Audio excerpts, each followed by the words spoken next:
completely bypass them and decide to resolve disputes through violence or wars? Does that not increase that which naturally increases the propensity around the world for member states to use violence to resolve disputes? And when you consider that one of our SOEs, Denel, for example, is on the brink of collapse, and that SOE impacts negatively, its state impacts negatively on the ability of the South African National Defence Force to discharge its constitutional mandate. One, what would you do to try and resolve that? Secondly, which is also related to the matter of SOEs, is while the development of a framework governing SOEs is critical and important for their sustainability, but government should also be talking about how those SOEs are going to use to mitigate the effects and the impact of the conflict between Russia and Ukraine on the South African economy. So what are you going to do, say, about those two related to SOEs? Thank you. The Honorable the President. Thank you, Honorable Speaker. And the move akwato. No, Honorable Speaker, the pointed question, for instance, of entities such as Denel, which at the current moment are going through a very difficult, almost an impossible period,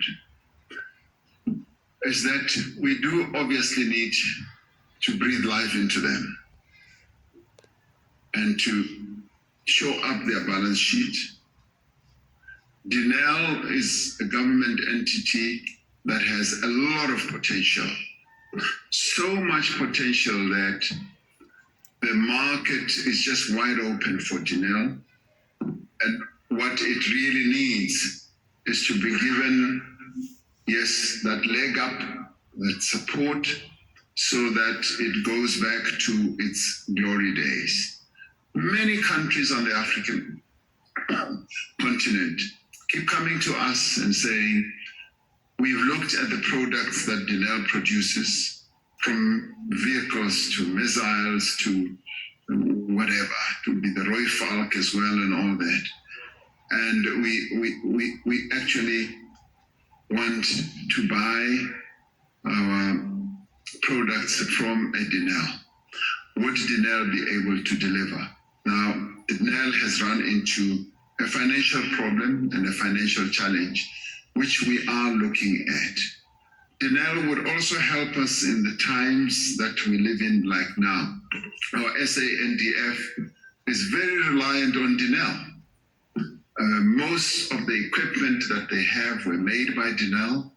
So therefore, the twinning between SANDF and Denel is very, very critical from a procurement point of view and from a supply point of view. So Denel needs to be propped up, it needs to be assisted, and once it is, and it is properly run under this system or this structure that we talked about, it will be much better placed to be able to fulfill its objectives. Now, we've also been receiving approaches, I must say, about partnering with other players, where other players say, we know the challenges that Denel is going through, we would be able to give balance sheet support, we would like to find out if you as South Africa would be willing to partner us at an equity level and what have you. Now, these are matters that we're giving consideration to look at the cost and the benefit of precisely that type of option. In the broader geopolitics of the world, you do need, as an industrialized country that we are, you do need a Denel that would be able to build, manufacture the type of equipment that is needed in this day and age, given, as you say, the propensity of a number of powers in the world to resort to violence rather than to resolve problems through negotiation. So Denel would be is a great asset for us to have at the state-owned enterprise level.